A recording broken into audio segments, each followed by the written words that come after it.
If you want to go out and practice shooting in really harsh, not very good photographic conditions like this, you could do worse than look for colour contrast, as I've done here.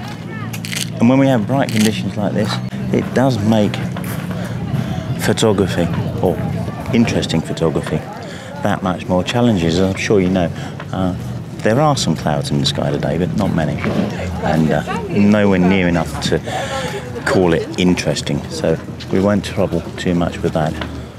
When we're working in such conditions, we've got to try to find shapes, patterns, something to grab the eye, and not just work on vistas, because as kind of picture postcard the vista is, I mean, let's face it, you wouldn't put a photograph of this on a postcard if it were dark and drizzly. Switching mostly from landscape today to just shapes, repetition, and working with the sky colour to get contrast, and see what we get. We've got this row of boats here, which there's just repetition to work with there. Yeah, same colour, repetition. I think there's something to possibly do with that.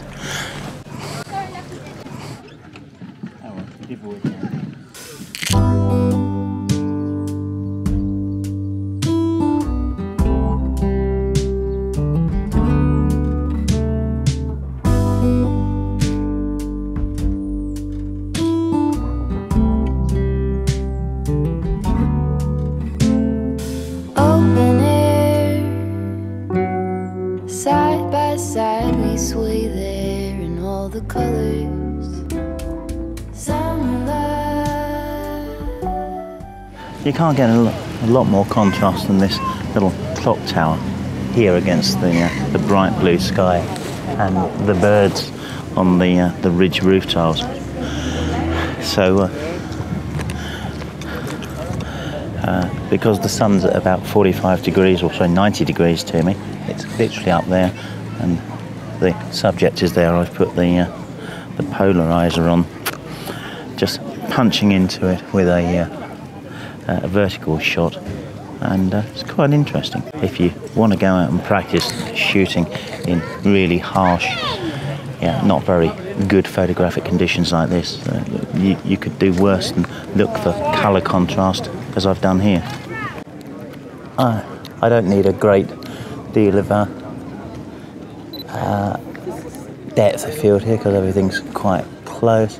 Just move the polarizer around to try and pull the sky down a little, really. But as I do so, I'm losing some of the contrast in the wood as well, so it might not be doing me any real favours this time around. I think perhaps that's better. Just tilt the camera a bit, and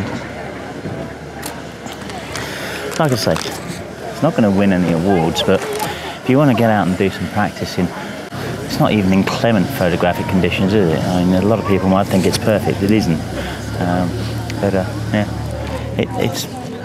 It is good practice to go and just try this, because you're going to be faced with it sometime or other if you're out enjoying your day with family or whatever it happens to be, as I happen to be today. But get out there with a camera and try things like this. Interesting compositions, weird angles, all kinds of stuff are going to challenge you photographically, even if the weather is perfect for it. So give it a go.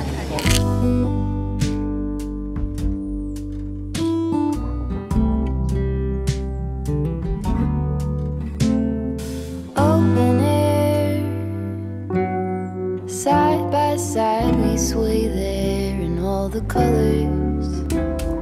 Some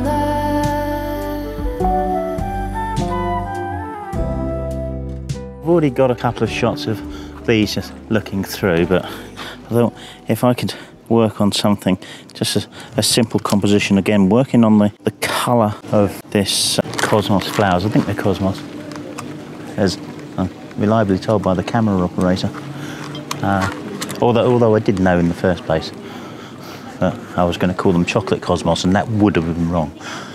It's really about the contrast with the white, the green, the black of the building, the white eaves of the building, and the blue sky. So I've got a polarizer on here to really kind of control the sky, and I can really push it really dark actually, but I don't think that works. So our main bloom is this one. Oh, I've got a V on it. Off it goes.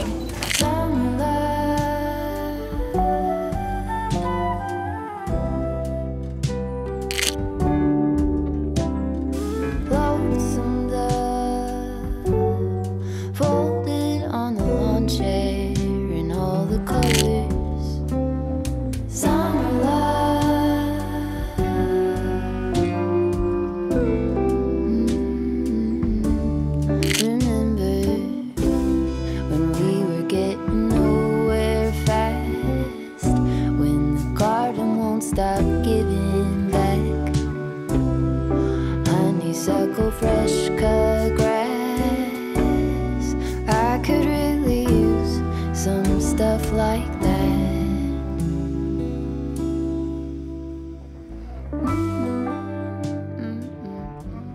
This wonderful architectured building behind us.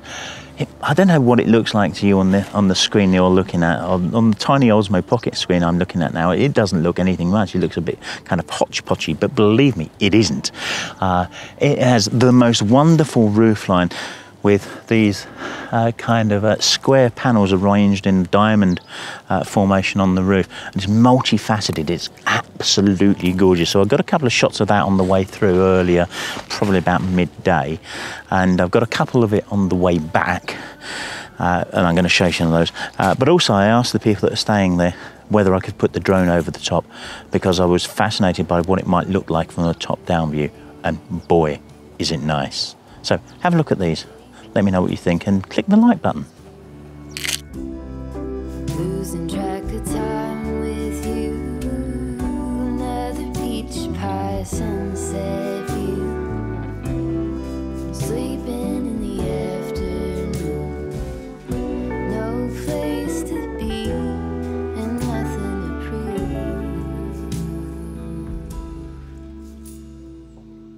prove. These vegetative beaches of Suffolk. You try saying that when you've had a few. These beaches with vegetation on them in Suffolk are wonderful places to take photos, and they're quite special. And one of the things we find here is a lot of sea kale.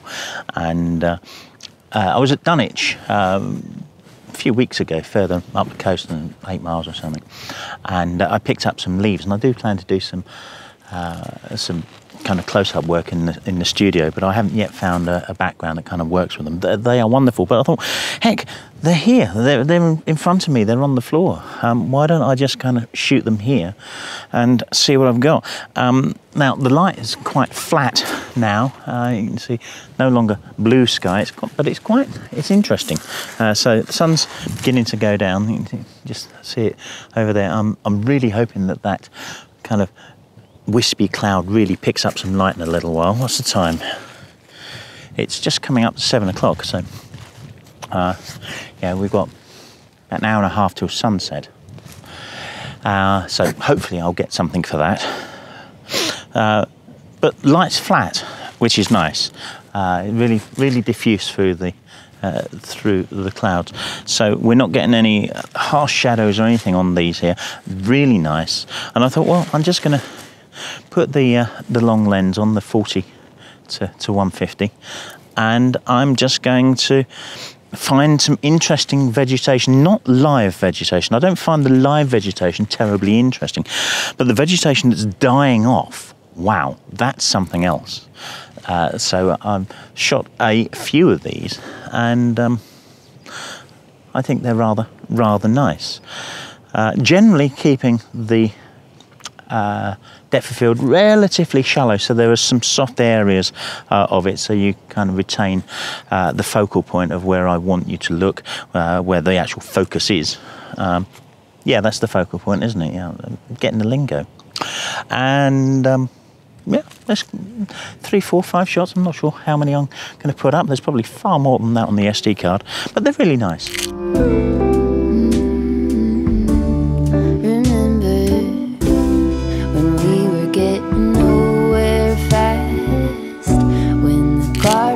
Stop giving back.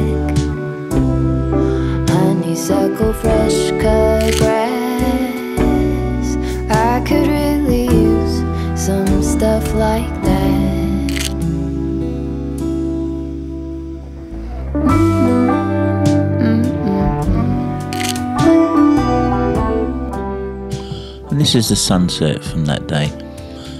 Turned out quite nice. If you'd like to support the channel, please do the simplest thing. Click the like button. Subscribe if you'd like to see more. And if you'd like to support me in making these videos, please buy me a coffee. There's a link down below. I really value your time in watching these. Thank you very much. Turn up next week when it's the start of a series of videos from the Peak District that I'm doing a 9-day motorhome trip around. See you soon.